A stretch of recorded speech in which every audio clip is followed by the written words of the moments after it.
Welcome to Kriegs Korner.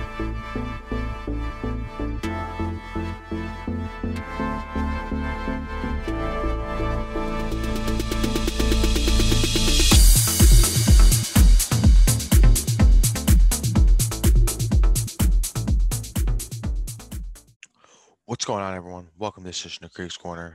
I'm your host, Adam Krieger. Today, great show for you. We're keeping it very sports related today. Andrew McGuinness joins the show in the first half. We do some NHL roundup, talk about this new season, what the trials and tribulations have been, the new divisions, the alignments, how you don't play other teams, the North Division. He gives some teams to look out for down the stretch, and we should have a good hockey chat. Back half of the show, Scotty Ice returns. We talk a wide variety of stuff. We do a little bit of Tiger. Get into the action a little bit. We do some NBA, LeBron. We talk about NBA Top Shot. It's a good conversation to tune into, the NBA Top Shot stuff. And then that's pretty much it. And then just make sure when you're watching, you subscribe on YouTube. Right here, subscribe. You can follow me on Twitter at AdamKrieger1997. And now, better than ever, I have a Twitter account for the show at Kriegs Korner, KriegsKorner. Dropping some clips, sharing it. Just kind of have another Twitter account for you guys to follow. Tweet at me, drop some suggestions, some comments in the show, and just another place to get some feedback in. Buy a shirt, buy a shirt, buy a shirt. The link is down below if you're on the blog. In the YouTube, I'll link the blog in the YouTube comments so you guys can go there, buy a shirt, help us support the store, get the site going a little bit. There's a Patreon you can subscribe to as well. We're just trying to build a pirate over here, get it off the ground a little bit more, help you guys get better content out. So enjoy the show. What's going on, everyone? Welcome to Kriegs Korner. That's Korner with a K. Today I am joined by a writer for Vendetta. His name is Andrew McGuinness. He, honestly, my first introduction to him was his Flyers fan reaction, like little game recaps. I'm not a Flyers fan, but I still found myself reading pretty much every single one. So, Andrew, what's going on, buddy? Not much. What's going on, Adam? Nothing much. It's a little bit nicer out in New York. I know you're in college, so the weather's turning. It's been miserable the last few weeks. It's actually starting to get a little bit nice out here too. It's been like basically in the 20s since I got here, but it's up to like 40, 45 right now. So it feels warm in comparison. Yeah, exactly. So Andrew is one of our resident hockey experts. He, like I said, he does the Flyers blogs daily, but he's got his ear to the NHL. He knows what's going on. He seems to be pretty knowledgeable. But before we get into NHL, why don't you tell me a little bit about yourself, how you got to Vendetta, and like what your true passions are? Yeah, so basically I've known I wanted to work in sports ever since my 7th birthday, which just so happened to be the day the Phillies won the World Series. And I live like right outside of Philadelphia in South Jersey. So I knew at that point I wanted to do something with my life in sports. And so obviously when I was a little kid, of course I wanted to play, realized that probably wasn't going to happen. And so I got into broadcasting. I was a PA announcer for a bunch of teams in my high school. And I got into writing. I started my own blog about the Philadelphia Flyers. In July 2018, did that for about 2 years. And then I got a DM from Vendetta asking if I would write about hockey for them in October. And I've been doing that since. It's crazy how that works. You create your own content, and then that's literally how the script is for pretty much everyone. Mm-hmm. It seems like you got to start something on your own, get it there, and eventually it's going to work out. And it seemed to be that it worked out in your case. Trey found it, or whoever at Vendetta found it, and then Absolutely. You kind of just dove straight in. Mm-hmm. So like I said, Andrew is our hockey guy, and it's a weird NHL season. It is. It's weird everything season. Yeah, everything. But NHL stands out to me a little bit more because of the way that they had the scheduling, the lack of inter-conference play or whatever you want to call it. Yeah. They redrew the divisions and everything like that. So do you like it? Do you not like it? Give me your like vibes with that. Yeah, well, definitely the most unique part about the realignment is the first ever all Canadian division in the NHL because of the border being closed. So all 7 Canadian teams are in one division. Usually they're kind of spread out across the NHL landscape. And so the other divisions had to be realigned as a result of that. That new division, the North Division, has definitely been the most high scoring division in the league. Each of the top 4 scorers in the league play in the North Division. You've got Connor McDavid and Leon Draisaitl, last year's MVP, just that two-headed monster at Edmonton. And you've got Austin Matthews, who is almost scoring at a goal per game rate. He's on pace for 50 goals right now in just a 56-game season. And he and Mitch Marner have been lining up in Toronto, and they're 1-2 right now in the North Division. So it's definitely been cool to watch those guys kind of go off basically every single night. Definitely been exciting. Yeah. So outside of what it's like in Canada, and for obviously for Corona reasons, Canada did not let any Americans in, and they don't want travel. And the NHL, I think, tried to best adopt it because for the bubble they put everyone in Canada, but you can't live a season in a bubble, so they had to find an alternative. Mm-hmm. My question is when it comes playoff time, because these teams haven't played each other. Normally, you play each team at least twice a year, right? Twice a year, normally. Yeah. Mm-hmm. So when it comes playoff time, like how is it going to stack up? Because these teams will never have played each other. Yeah, well, in the playoffs this year, so the way it's going to work is the first 2 rounds will just be all divisional rounds. So 1 plays 4 and 2 plays 3 in each division. The winners play each other, and then the final 4, they'll be seeded based on regular season record. It'll definitely be the most intense playoffs I think we've ever seen, just because, like you said, usually you only play a team 2 to 5 times or so in the regular season. Whereas now you've got teams playing 7 to 10 times against each other. So it's going to give an opportunity for the rivalries and the hatred to build up over the course of the season, and then just pick up right where you left off in the playoffs, where the intensity always ratchets up. Yeah, I think the one thing that the hockey writers like, and I don't know how you feel about this, is like the storylines are building themselves. When you play a team repeatedly over and over, the rivalries kind of naturally book themselves up. New ones start. You have these players that hit each other for, like you said, almost 10 games a season. Things start to get personal. So as far as like media coverage and stuff, it seems that it's going to be better for the sport to grow and have these natural rivalries. But what about like the on the ice play? Do you think that when you play someone over and over again, the competitiveness and like the style of play raises or stays the same or drops just because these teams are so familiar that, some of your shit doesn't work anymore? Yeah, you do make a good point about that. Obviously, getting familiar with other teams' strategies and their systems from playing them so often. But like I said, like the intensity between these 2 teams ratchets up so high once you get. I mean, you're basically playing a playoff series against every team in your division over the course of the regular season, and then you might play them again in the playoffs. You look at like certain teams like Toronto and Calgary. I know have played some really physical games. There was that incident where Jake Munson kind of flipped the puck at one of the Flames players right after a win, and that resulted in a big brawl. Looking at the East Division right now, you've got the 2 top teams in terms of points percentage right now are the Bruins and the Flyers, and Boston's won every single game between those 2 teams. So we're kind of starting to get that narrative like, all right, are the Bruins maybe in the Flyers' heads a little bit? Can Philly beat them if they need to, which they probably will in the playoffs if they want to get past the second round. So, yeah, I definitely think that it really forces everyone to be at their very best and just try to really put their game to another level. So I don't know about you, but I'm kind of a betting man. I like to look at lines and favorites and futures and stuff like that. But and I think that is it hard to tell who the clear best teams are because you don't get out of your like little divisions or your inner like conferences you want to call as whatever you want to call it. That is a good point, and definitely is probably tougher than most years. But that being said, I definitely think there are a couple teams that are pretty clear cut above the rest. If you were to ask me, like the true Cup contenders right now, obviously Tampa Bay's got to be there. Won the Stanley Cup last year. They're still amazing.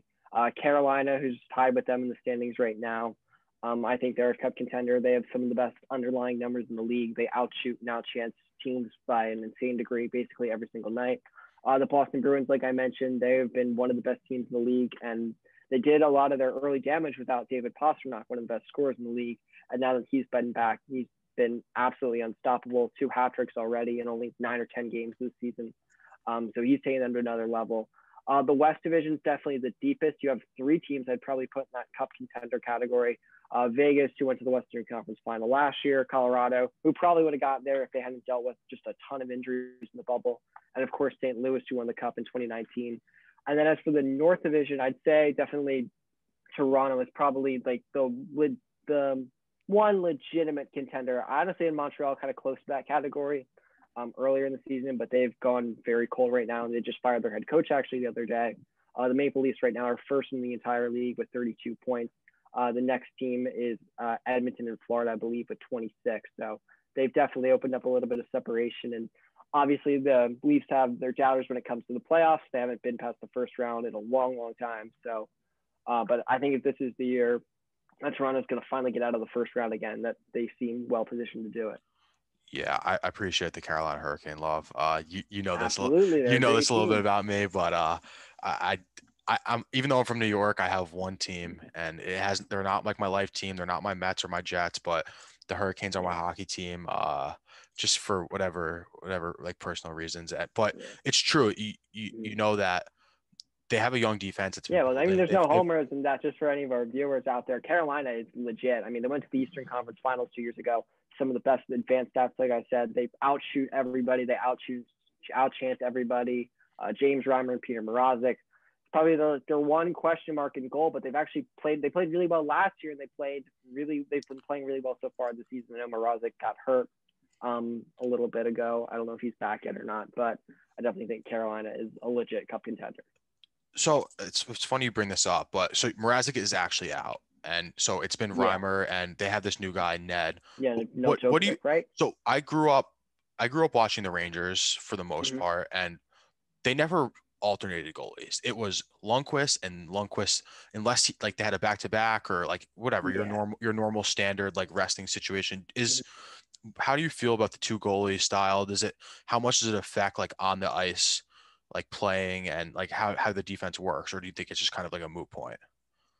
I definitely think it's key to have like a clear number one when you're talking about the Stanley Cup playoffs, to have like that guy that you trust to go deep in the playoffs by themselves. But that being said, it's definitely more important than ever to have a strong backup right now.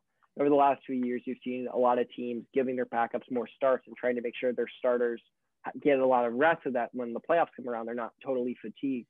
I was talking about like Toronto earlier and how they haven't been past the first round in a while. And part of the reason for that is that their goalie, Frederik Andersen, has been right near the very top of the league in starts the last couple of years. And so people have wondered if he's gotten worn down a little bit because he's had poor performances in their 2 Game 7s in 2019 and 2018.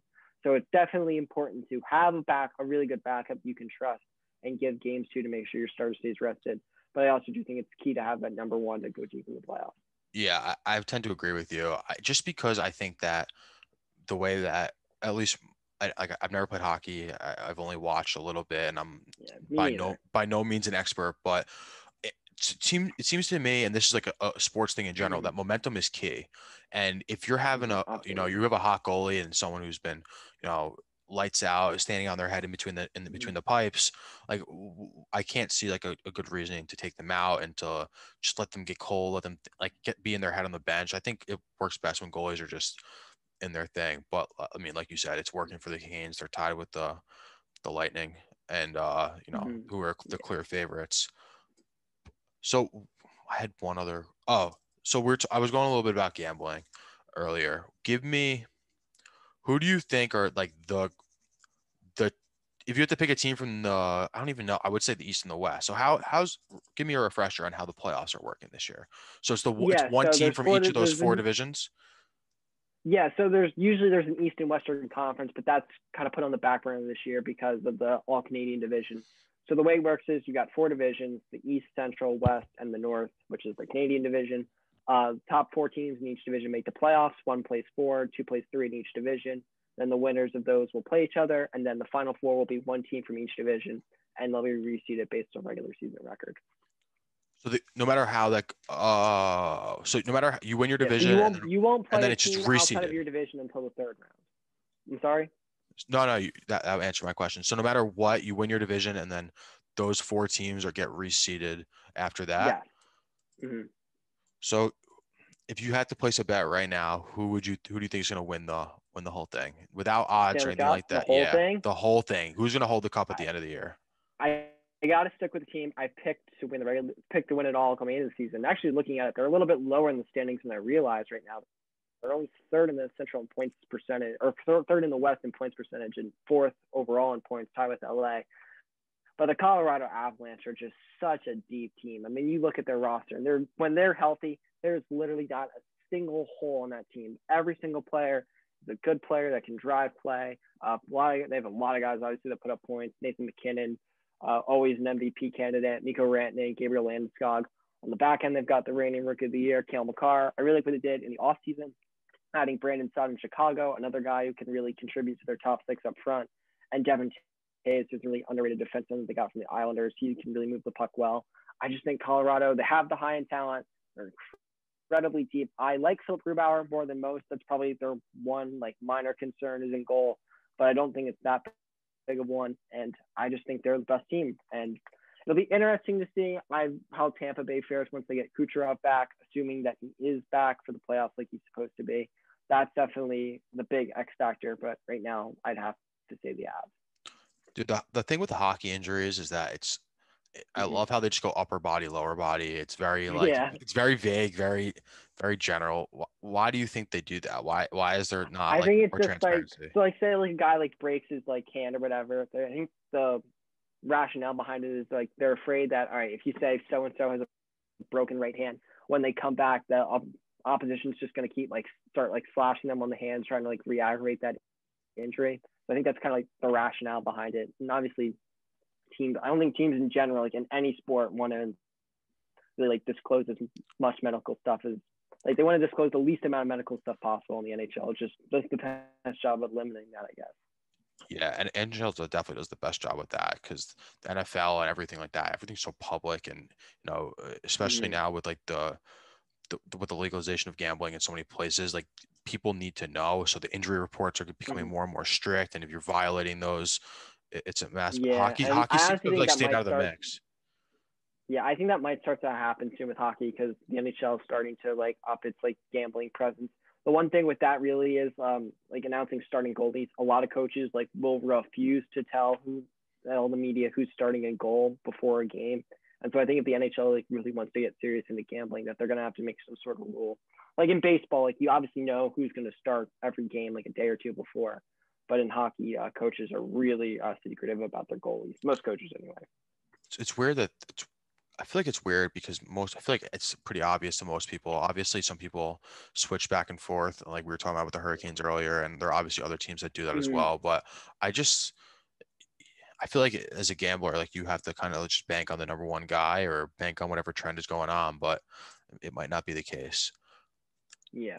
Do you think that this divisional setup is something that they would explore past this year? Or obviously, the Canada thing is different because I understand that Canadian teams need to come to the United States, and the NHL works its best when fans get to see each other across fans get to see the McDavids, the Eichels, in every arena across the country or the league. But is there something to this little, what they stumbled into? Yeah. I think they'll probably go back to the conference-based system moving forward, but there are two things from this year that I think could stick long-term. The first would be that a lot of the scheduling this year, they're kind of doing it kind of like baseball, where it's a two-game series. For example, the Flyers this weekend play 2 straight games in Buffalo. That probably wouldn't happen in a normal season. So I think you could see more of those moving forward. And I also think what they might try to do is get the Canadian teams to play each other a little bit more. Probably not 10 times a season. That might be a little excessive, but I think the NHL has noticed how obviously Canadian fans are the most passionate, and I think they've noticed the rivalry and the growing interest up there. So I think it might be possible that they try to get more Canadian versus Canadian games. Yeah, I feel like the one thing with the Canadian division is that the way that they have it spread, it's so spread out across the entire country. It's the East and the West Coast it's the same idea. Absolutely. So those teams are traveling a lot more. But I wonder. I think it's good for rivalry purposes and like that. The MLB, the Yankees and the Mets play each other every year, no matter how the rest of their schedule looks. I don't see why, and fans obviously love that. And I guess hockey fans are more passionate in Canada. I mean, that makes sense. But now I want to go back a little bit to the outdoor game that happened, and it was in Lake Tahoe, right? Yeah, there are 2 of them. 2? Oh, I didn't even know they did 2. I just thought the first one was postponed and the second one was ready to go. Well, they finished the first one. Right. I know they finished the first. Oh, is the second one not happened yet? No, the second one happened. Yeah, Oh, okay. they're both done. They're both done. So give me your thoughts on like the winter classics and outdoor games in general. No, the picture and the view of the ice was insane, but Yeah. logistically, other than that, it didn't seem to work out. What are some, give me your thoughts on that and how all that stuff goes down? Well, the problem in the Lake Tahoe games was that there was basically no cloud cover, and so the sun was just directly shining onto the ice, and it was making the conditions really bad. They showed a bunch of clips of players just like falling over, even just like in between whistles, just like barely just like gliding around the ice, and they would just randomly fall down. So obviously you run the risk of injury when that happens, and so they had to postpone the game after one period. They didn't finish for like 9 or 10 hours later. The longest intermission, I guess, in NHL history.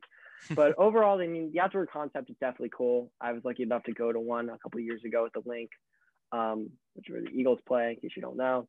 And that was a really great experience, of course. I'm a little biased because my Flyers won that game. But I definitely think they are really cool. It definitely is a unique experience. But obviously, there are some unique challenges with playing outdoors. And the elements are certainly can be tough to navigate. Yeah, it's one of those weird sports where things have to be perfect, and that's why it's inside. And like Yeah, these arenas have like literally freezers underneath, and they store the ice in perfect temperatures, and they have to have it cooled to a certain degree. But as a fan, I love watching the classics on New Year's Day or New Year's Eve, whatever. Absolutely, I think it's New Year's Day. But yeah, there's usually one on New Year's Day and a couple others during the season. Carolina's supposed to have one this year. I know. I know. I was really excited for that. I was hoping to get down there. It would have been around. It honestly might have been like tomorrow, probably, because it probably would have been like a Saturday or 2 days from now. Yeah, I think it's like a Saturday, like late February.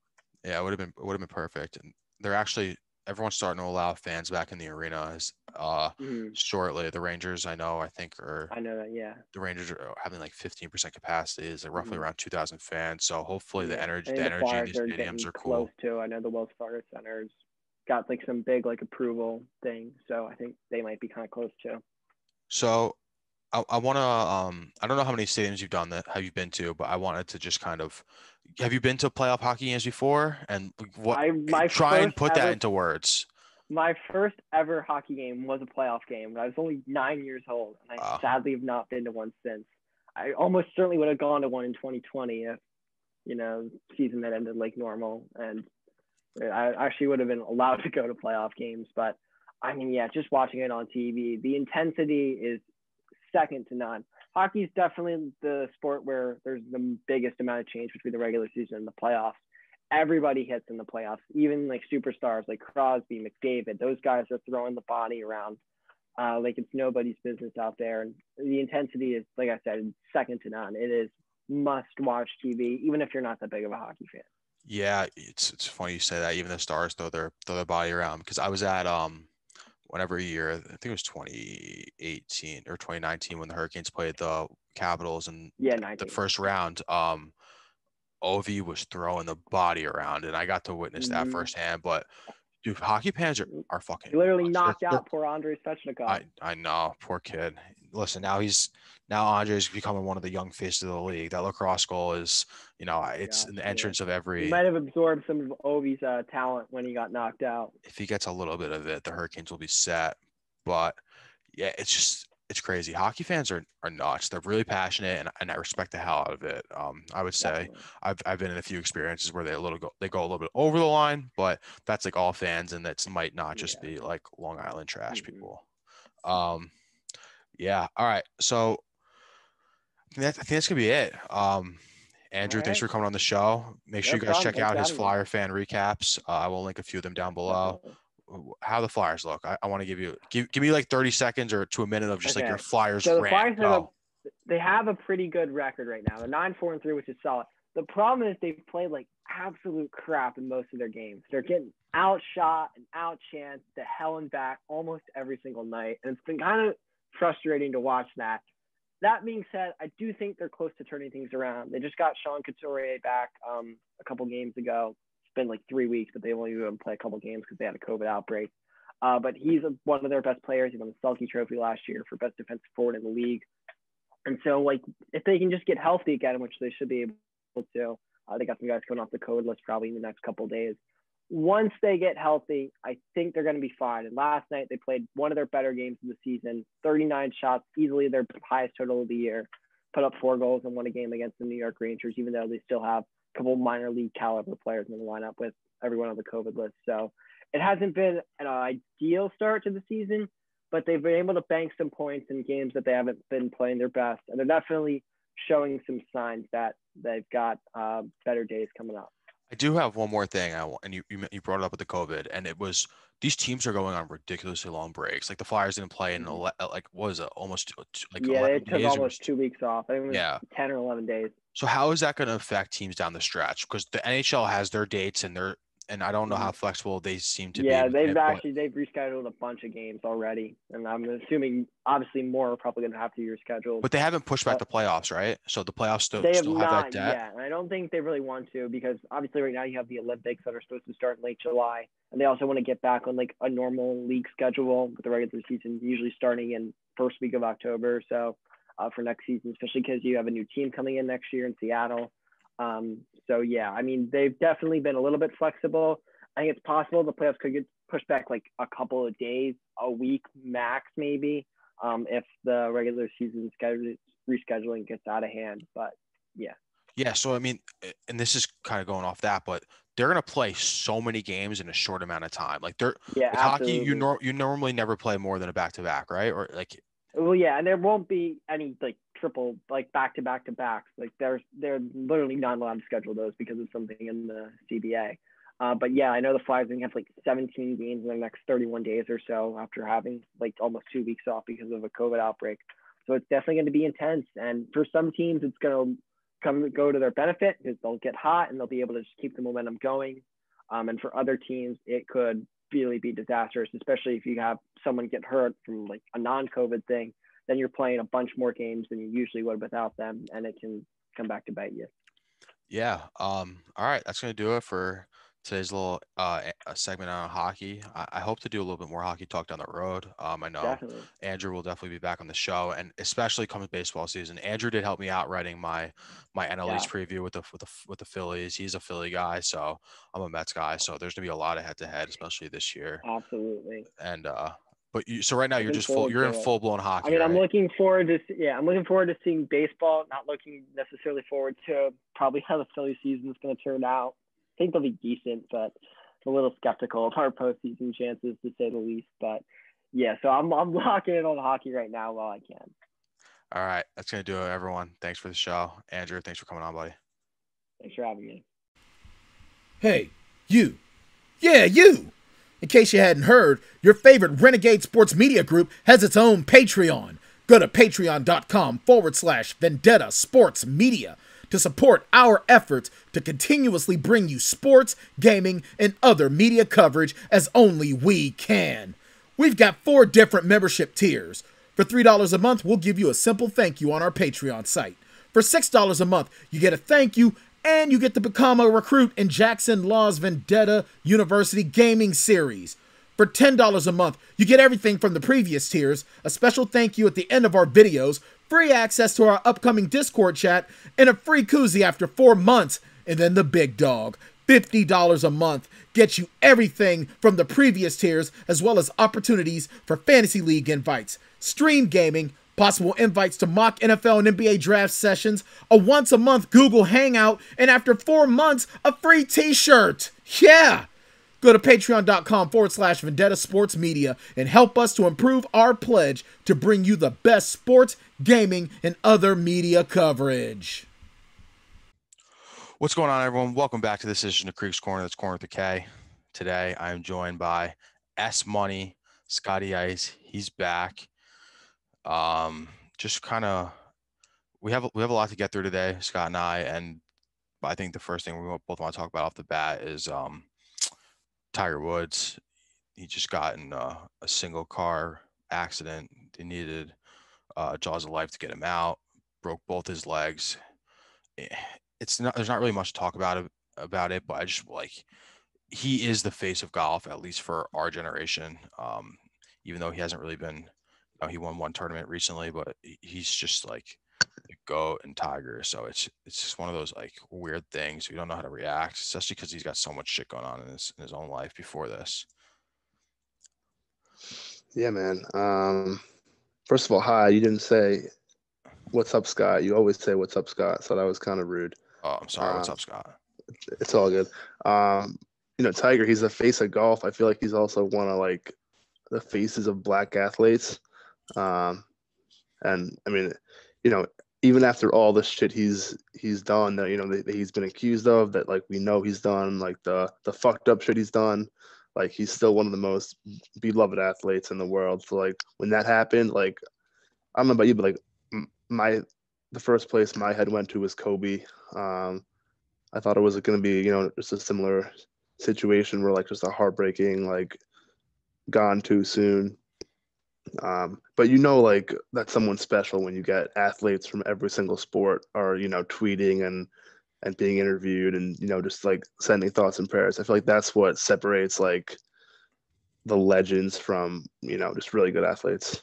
Yeah, I mean Tiger is definitely no matter how you put it, he's a legend. I think he's got every single like golf record. He is by all accounts, golf's GOAT. But like you said, even with all of his personal shit going on, like it seems like he's put that behind him. He's battled back from injury after injury the last like 10, 15 years to just continue to stay like relevant. And he's lost some sponsorships he's gotten the back along the way. But yeah, my head immediately went to Kobe as well. They're kind of in similar, like they've had similar like back end personal life type shit that's fucked them. But even still, it's just like, as of now, we're recording on Thursday at 2 o'clock, and the only report that come out was that he wasn't drunk. He wasn't anything of his own wrongdoing, it seems like, which would be really crazy. But it's funny because I'm not a huge golf follower up until the last like 5-ish years. But Yep. so on Sunday, Max Homa, the people's golfer, the Twitter guy, he won the tournament, and Tiger came out to give him a jacket or whatever it was. And all I saw on Twitter was like how weird Tiger looked and like how he looked run down. And Yeah. it's weird because like when he's going through so many surgeries, he's got so much shit going on. Even prior to this, like his back, I think, is fucked up, his knees, and so like doctors prescribe you like the craziest fucking shit nowadays for pain, and Hell yeah. it's not like Especially there's gotta be a better system. But yeah, I mean, and if you're Tiger, you can get whatever drug you want. yeah. But I mean, I'm definitely not going to be the one speculating like, oh, was he on drugs? Was he not? But like, it definitely crosses your mind, like anyone's lying if they say that it didn't cross their mind. They're at least like suspicious or whatever. And he's kind of earned that reputation just based on like past situations. But hopefully he can recover. Obviously, like health and safety is number one, but like it would suck if we never got to see him golf again. And especially if that was the way that his career ended, because I think someone like him, he deserves the chance for it to be, this is my final PGA event. This is my final go for a tournament. And like he deserves to have a chance where all the fans are cheering him on, even with everything going on. He's so beloved, and especially in the golf world, what he's done for, for black athletes, for black golfers, he just kind of changed the game. And it's just like one of those crazy things. But yeah, I don't want to be the one to speculate on that either. It's just like the visual of a single car accident where there was no one else injured. It doesn't look promising, but the good reports are that coming out that he was fine, and that's good to know, especially everything going on.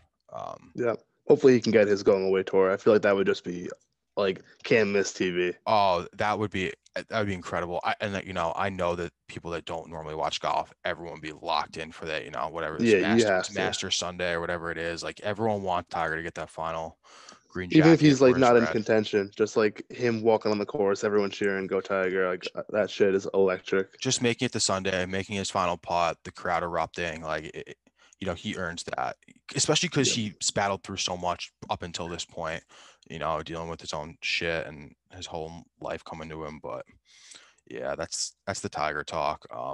Obviously we hope he gets better, and we want to, we both just made it pretty clear we want to see him have his final run on a golf course, not in a car accident. But transitioning into other legends. Now, I use legends a little bit looser when it comes to this guy, LeBron James. Dude, the Lakers suck right now. They're really, really, really bad. I think they've lost. Well, you don't think LeBron's a legend?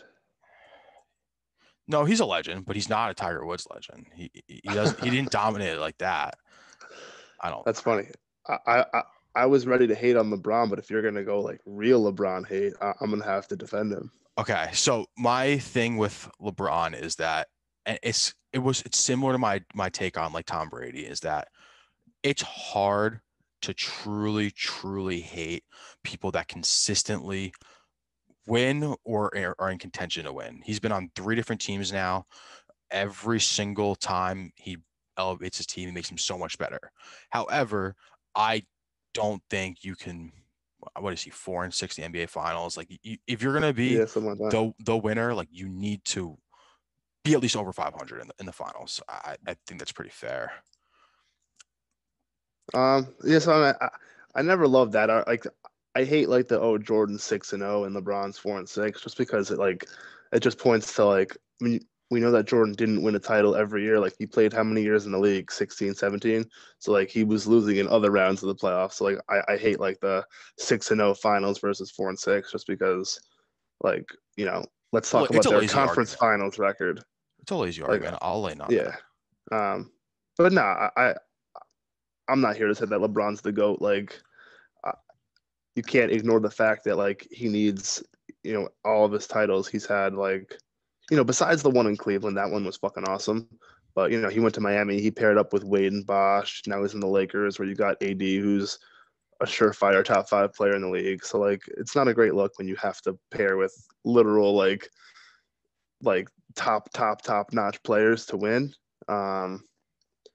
But it's also a bad look right now because, since AD went hurt, everyone was thinking, oh, this could be his chance to like separate himself for MVP, like, put together a nice little stretch as the only guy, and they fucking suck.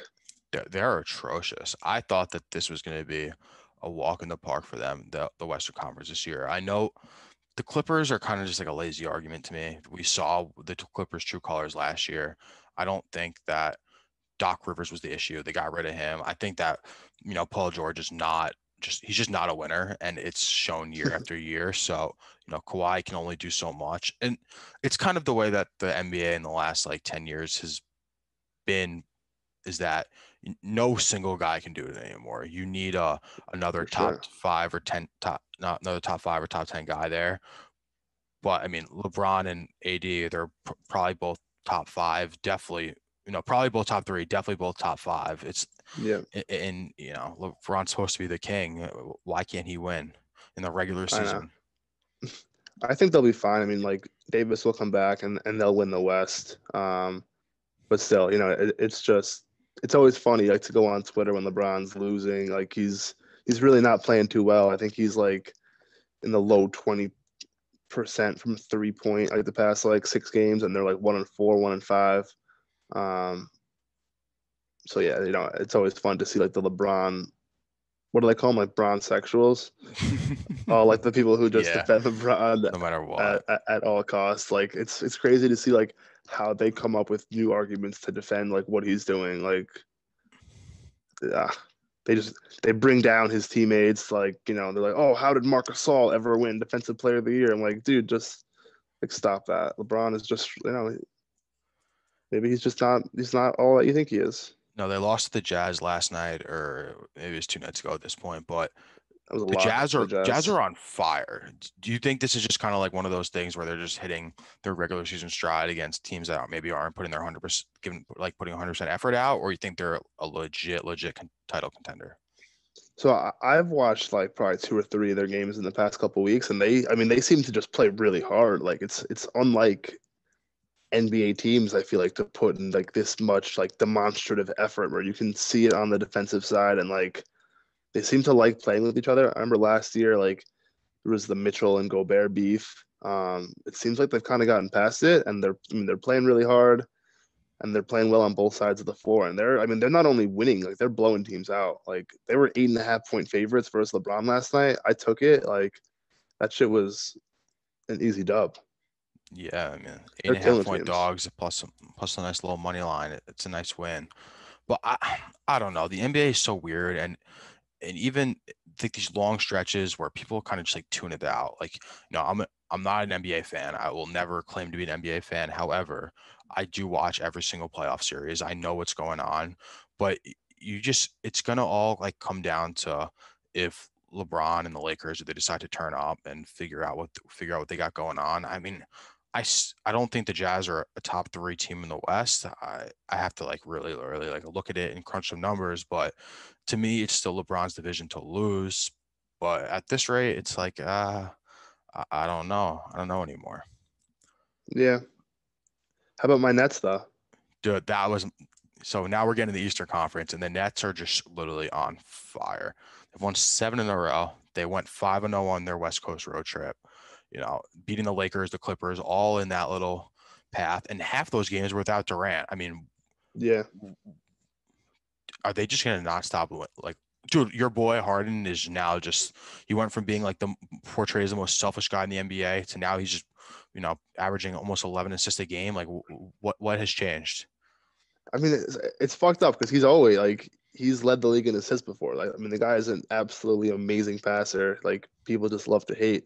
What's funny to me is that like everyone on that team seems to be getting along so well. I mean, people have been bashing Kyrie and Harden's leadership for years, and it's all like the fan bullshit. Like, what the fuck do casual NBA fans know about like Harden's leadership? Like, you're not in the locker room, you've never talked to him, and I hate when people like speculate on that. But I mean, now you got players in the locker rooms like talking about how much they love Kyrie, how much they love Harden. Like, you see like shit on the floor where like Harden's like coaching up guys, and it's just it seems like everything's clicking. And like you said, there hasn't even been Durant, who is I mean, he's the best scorer in the league. That I mean, Kevin Durant is a fucking freak. So I don't know who's beaten this team 4 times in the playoffs, but I'm excited.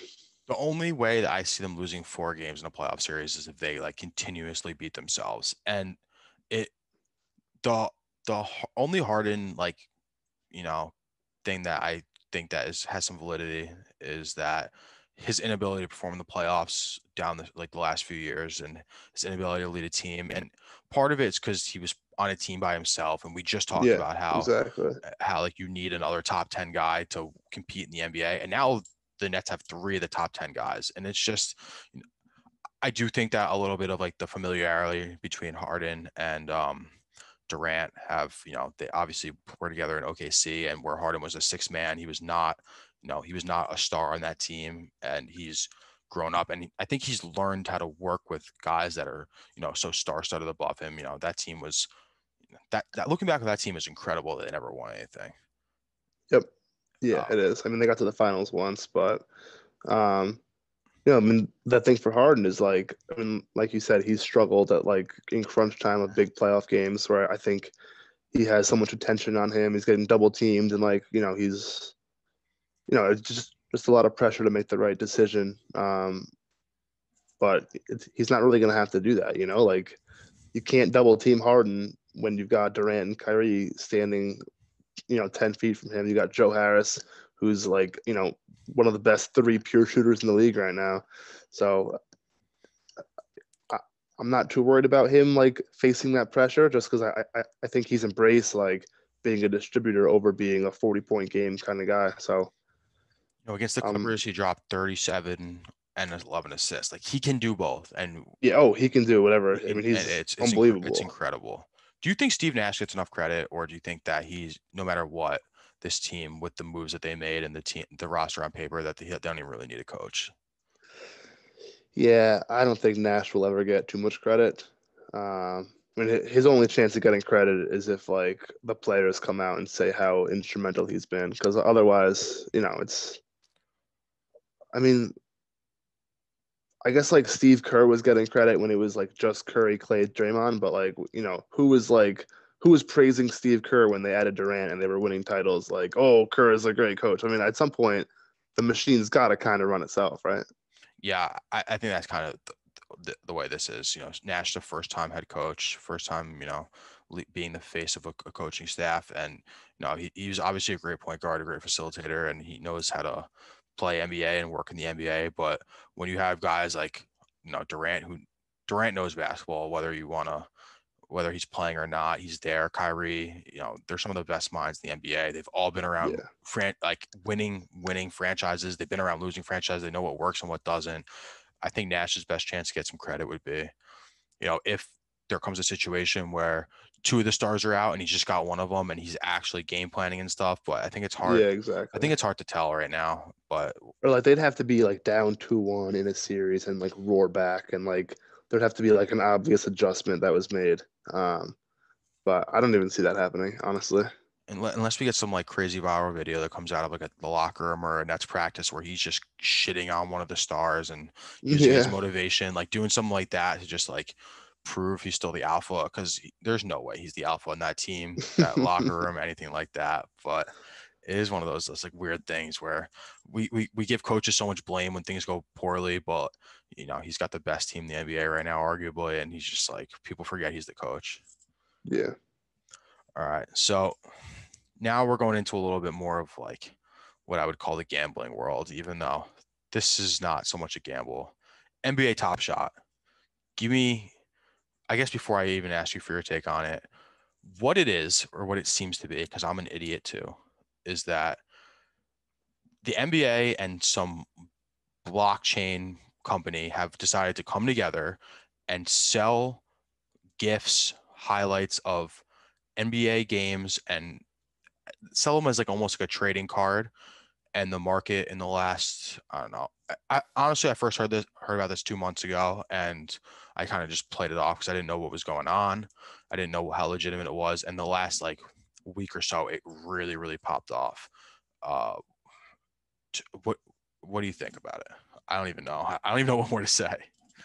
I mean, not that I'm anti, like I'm all for people like, having their hobbies, enjoying this shit, but it just kind of reminds me of like trading baseball cards. And like, I mean, in my head, like the first thing I would say is like, what's the point of like, even if we're talking about baseball cards, like I would be just as happy like printing out a picture of Derek Jeter as a rookie and calling it my Derek Jeter rookie card versus like having the actual card in mint condition, yada, yada, yada. I mean, so this is kind of the same thing where like, oh, you own the video of like a LeBron James dunk. Like I would just go on YouTube and find the dunk. So like not to disrespect if someone is like really passionate about having their own collection of highlights, and paying serious money for it. But it's never something that I'll get behind. The way that it seems to me is that it's just like another like short-term, like people addicted to finding like money making, like ways to make money that are like unconventional. We saw it, a few weeks ago with like Dogecoin and the stock market stuff, where like the common folk are just trying to get in on something and make a shit ton of money. And we've seen some of the numbers of these Top Shot. People are making literally thousands and thousands of dollars on top of their investment. And as I say that, I'm in the waiting list and for in about 20 minutes to try and get a pack of these things just to get it on the hype. But yeah, I think the way that they're marketing it and the way that it is that it's like the baseball cards of the future. And no matter how you feel about baseball cards, like I collect them as a kid, and as I got older, I was like, what the fuck are we doing with them? Like, I don't know, I probably still have a box of them, and I'm sure there's one that's worth some value in there. But it's just, there needs to be a better way of like owning it, because like you said, I can own this card and then I go on YouTube and I screen record it and now I have it, and it's like, right. now it's saved to my files. I Exactly. own that. Like, so I don't know. The ability to make money with it seems to be absolutely like insane. I mean, I saw clips or GIFs or whatever you want to call them for like $250,000. I'm like, that's just an absolutely absurd amount of money for a clip that I could go on YouTube and find in 3 seconds. And like when I first heard about it, I was assuming that there must have been some kind of like royalty you're buying on the video from like the actual NBA. Nope. And yeah, so I can't get behind it, but whatever, man. You know, to each their own. I don't know how much I believe in it, but I do know that if everyone else is making money, I'm sure it's all going to try and make some money with it. Just like, dude, the world is so crazy. I thought like the baseball card, to be honest, but I thought this is kind of all going off. It was the baseball card, like collectible and just sports collectibles have been, the market for it has been insane the last like year-ish. Mostly because sports shut down and people are starting to appreciate that stuff. The people that are putting like thousands and thousands of dollars into going to games and traveling, that ability is taken away. And now they're buying these collectibles and as they can frame it and put it in their room, show the one or two people that come over during quarantine, Yeah. like, oh, like, look what I have. It's just like, I don't know. I'm just like everyone else. I'm trying to get rich. If I gotta fucking buy a card, the one thing that is kind of crazy is that you could buy these packs and NBA Top Shot released them. Last night I was in not last night, 2 nights ago I was in queue to buy a pack, a $9 pack. It was going live at midnight Eastern time, so 9 a.m. on the West Coast. There were 56,000 people ahead of me in line just Wow. to have a chance to buy something. This is like I don't know if it's just like the easy effect of NBA videos or what is going on, but it's just, dude, this shit, NBA Top Shot is weird, and I just know I feel like an idiot if I missed the wave. So I'm like, Well, and so like, what is the hope? Just that you get like some crazy highlight and you could just sell it immediately? yeah, or you hold on to these things, and supposedly some of them are going up like 100% in value a day. The stock market's getting fucking killed the last few days, so any quick way I can get to balance the books a little bit would be nice, but dude, I don't know. And then even fucking AMC and GameStop are going through the fucking craziness again, but that's a whole nother Yep. conversation. You a stock guy? Um, I follow it, just to be up to date. Like, I don't, I don't like day trade like a lot of other people my age, like where they're constantly investing. I kind of just leave my shit and try and take my 8% a year and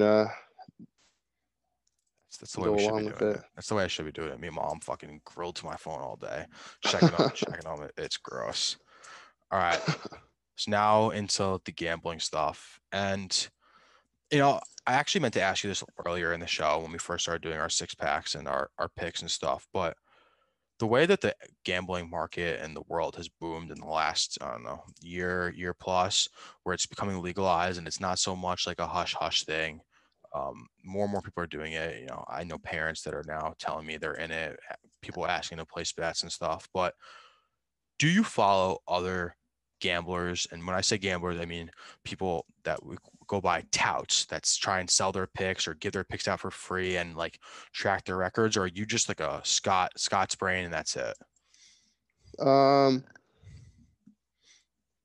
so I would say it changes. There's like two guys who I follow on Twitter. Like one of them who I've followed like since college. Like me and my boys back in the day would like wait for him to tweet out picks, and we would all just like sit down and like take his shit. So I still follow him just because kind of like I feel like I grew up with him, or like I feel like I learned a lot from this guy, like always tweeting. I don't follow him to like take all his picks anymore. It's more kind of just like he's like like you following one of the Barstool guys. Like I just love his content. He's hilarious. And then I have just some other guy who tweets out like a few tennis picks, but also I follow him more for his content than his shit. Um, at this point, I'm not like really like ever thinking I'm gonna like get rich by gambling. Or like when you're in college, or like when you're younger, you're thinking like, oh, like I'm gonna get hot and start actually betting real money and make a ton. Like I feel like once you give that up and make it healthier, like you can kind of just do it for fun, which is where I'm at now. So I don't feel I need to like take someone's picks. I can kind of just like take my own, and if I lose, I lose. The only thing that I sometimes find about, and this isn't even just like a gamble. This isn't even just like if I follow certain people, but the public is almost always wrong. Yeah. And if I happen to find that like 5 or 6 of the people I follow on Twitter are hammering this team, or they're all give their like rationales, especially in the NFL, because the NFL is, I used to think it was the easiest one to gamble on. Now I know it's easily one of the hardest just because of the way that the lines work, especially early in the season, and then it all changes. But I went through a phase where there was just one guy I followed, and I would fade every single one of his picks, and that worked for I don't know, 4 or 5 weeks. I was hitting maybe like 60%, but 60% in gambling is incredible. And then I've got more into the gambling Twitter world, and everyone has a fucking opinion, and that's part of like the problem is like what we're doing. Like I'm gonna start posting our picks, and when like we come more into gambling season. But I think for me, it's got to be. It kind of goes back to what you said earlier. Is like once you know that gambling is more of like a hobby and just like a little bit of entertainment, not like a career path or like a livelihood choice, it becomes a little easier to just ride or die with your gut. But Yeah. I mean, of course they're going to try and win more than you lose. Like no one's trying to actually throw away money. But when you put that pressure on yourself, or oh, every week, you have to make X dollars, or like, you don't even get excited unless you're making, four figures. You just gotta like temper expectations and like take it bet by bet. and this my last question with the gambling stuff for today is, I think you alluded to this earlier in the show, not today, but a few episodes ago. Are, are you place your bets last minute guy, or are you up put them out a few days in advance, try and catch live movements before it happens, or how does that look like for you? That's a good question. Um, I mean, it depends on the sport, obviously. Like in football, football is really the only sport where you could like I'm catch talking a I'm line talking pretty much early. football just right now because basketball lines don't even come out until sometimes the day Yeah, of. I mean, like in terms of like futures, like if I like something right away, I'll usually try and hit it, right then, because I feel like, I mean, that shit can change a lot. The only way that I wouldn't is if like, say I wanted to take a team, but I didn't think there was like enough value on them. I might wait, hope that they have a slow start to the year, to have the odds drop a little bit, and then hop on. But in terms of football, I'm usually just a wait till Sunday kind of guy. Like I'll take the Thursday night game on Thursday. I'll take the Sunday night game on Sunday night, and then same with Monday night. Which is probably stupid, but especially this year, dude, with COVID and injuries and all that, like I was not trying to be the guy who like took the Ravens, and then you find out Lamar has COVID on Saturday, and so I'd rather just wait. And if the line moves 2 or 3 points, like, oh well, like I'd rather that than take a team and they rule their quarterback out and you get fucked. So the way I look at it, and I am more of like what you do is I'll save my bets for Sunday morning. But the one thing that I started doing a lot this year and is as soon as the games wrap up Sunday night, the Sunday night game ends, um, I go look at the lines and I see what everything opens up at, and that's usually a pretty good gauge, and that's before injuries and like whatever the game reports come out are. And then I won't place anything Sunday, and then I'll wait until Tuesday. I look Tuesday, that's when teams are coming back into camp or into their facilities. You're hearing like the beat reporters are coming up with more and more stuff, what they want to change, what this, that, who's hurt, who's banged up. And I'll Yep. just look to see how line moves. But like I do try and get like if my three best bets, I will try and lock them in by Friday the earliest. Just because, especially the way that because it's becoming so popular in the last few years, lines move like crazy on Sunday. The last 10 Yeah, minutes or last like half hour before kickoff on Sunday, you know, teams will go from 6.5 to 7.5 to sometimes you'll even get them up to 8. And that's a big difference, especially when it comes to football. Again, outside that football number is like a huge issue. And you get bit in the ass a lot. And the only time to make for it up is if sure. you buy the points and then buying they have a point. And do you buy points or no? No, I mean, I'll do like teasers. I'll never buy a point. Like, um,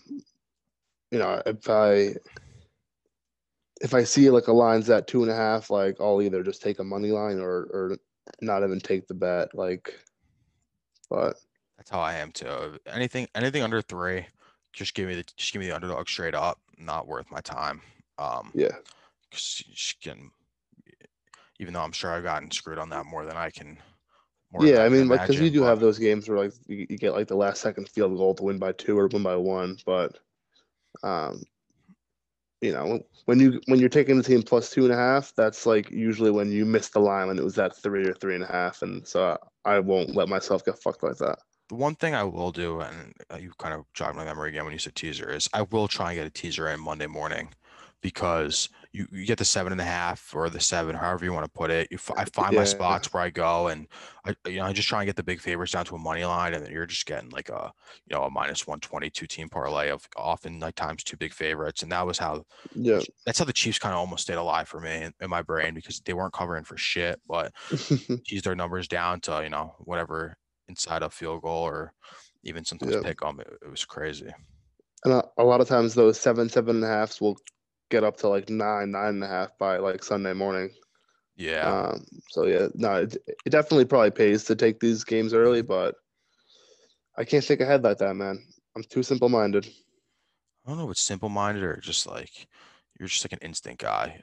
That's the other thing is I think like at least for me personally, like I feel like I watch enough sports. I know enough that like what is someone gonna tell me or what's someone gonna change? The only thing that really like will fuck with my head is when lines move a lot of points before news comes out. That shit pisses me off because someone knows Yeah, something yeah, and people know. it's not the right thing to know. It's like insider trading. Like you get fucking you get thrown in jail for that shit. But no, these books get to do that shit for all the time just for fun.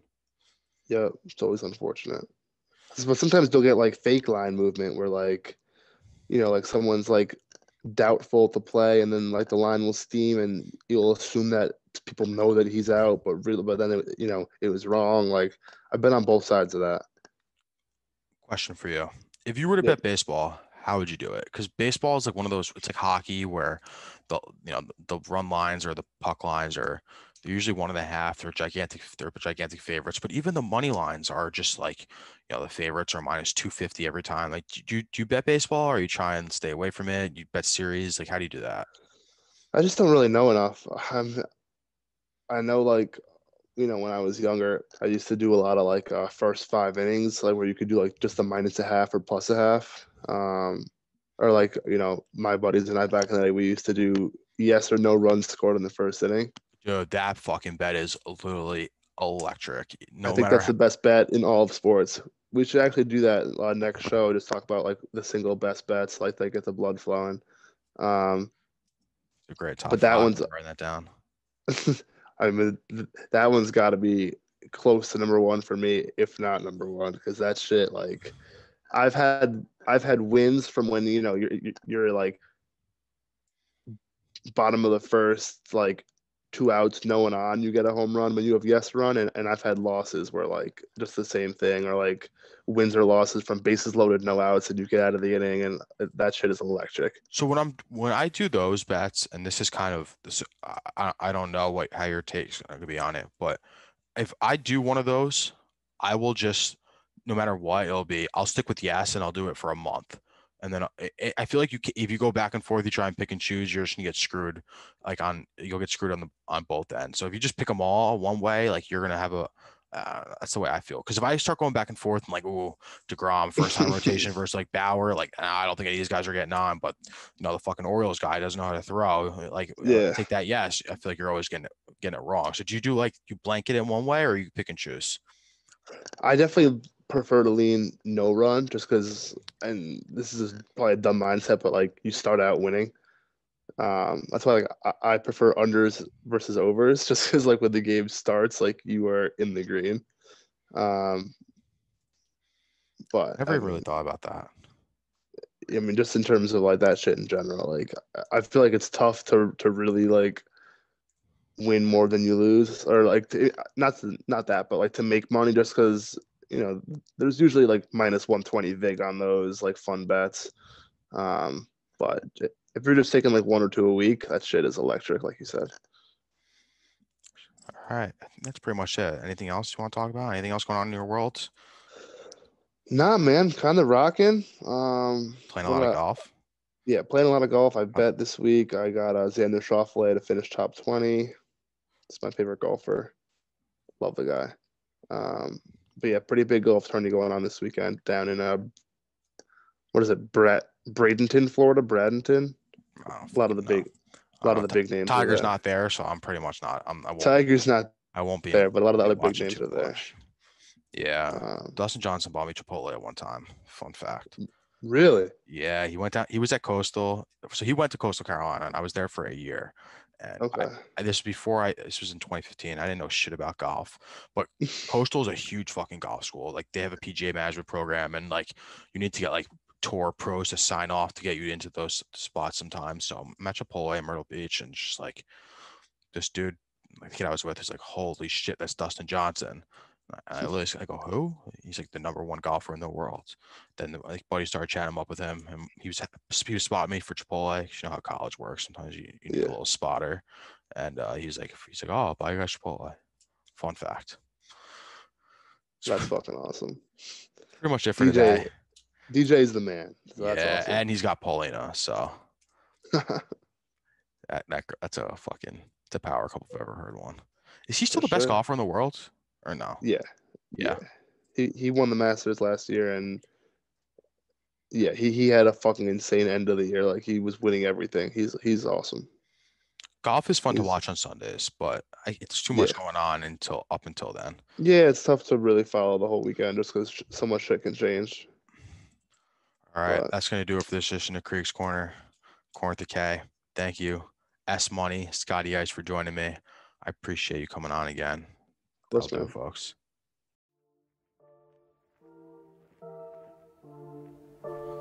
Thank you for listening to Kriegs Corner.